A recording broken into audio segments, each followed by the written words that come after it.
I discovered my fiancé was having an affair with my maid of honor 3 days before our wedding. What I did next shocked everyone, including myself. The invitation list was finalized, the venue decorated, and my dress hung ready in the closet. After 2 years of planning, I was about to marry Ryan, my college sweetheart of 7 years. Melissa had been my best friend since 6th grade. We'd survived middle school drama, high school heartbreaks, and college crises together. When Ryan proposed, she was the first person I called. She cried as much as I did that night. It was Melissa who helped me choose my dress, planned my bachelorette party, and listened to my wedding anxieties for countless hours. You deserve this happiness, she told me repeatedly. No one deserves it more. The discovery wasn't dramatic, partner, no lipstick on collars or hidden text messages. It was an email notification that flashed across Ryan's laptop while I used it to check our honeymoon details, a hotel confirmation for a room he'd booked repeatedly over 6 months, always on Thursday afternoons when he supposedly had client meetings. The truth unraveled quickly after that. The hotel's security footage I convinced the manager to show me, the credit card statements with dinners for 2 I'd never attended, the necklace receipt in his email that I'd never received, and finally the photos on Melissa's cloud account that synced automatically to our shared wedding planning folder, part intimate moments in that very hotel room, time-stamped over the past 6 months. I didn't confront them immediately. Instead, I spent a day in shocked silence, contemplating my options. Cancel the wedding, summit a public scene, disappear without explanation. None felt right. This wasn't just about my humiliation. It was about my self-respect. The night before our rehearsal dinner, I asked them both to meet me at my apartment. They arrived separately, confusion evident on their faces.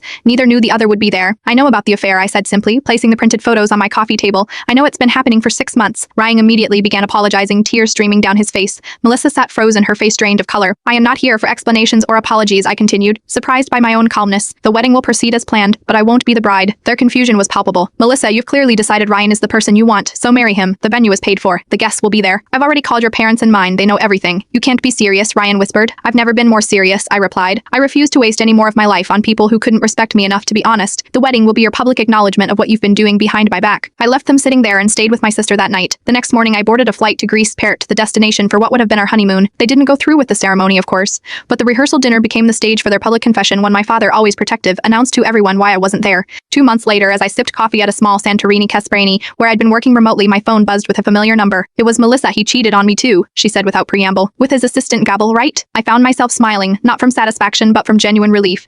No, Melissa, freedom for both of us. Sometimes losing what you thought you wanted leads you exactly where you need to be.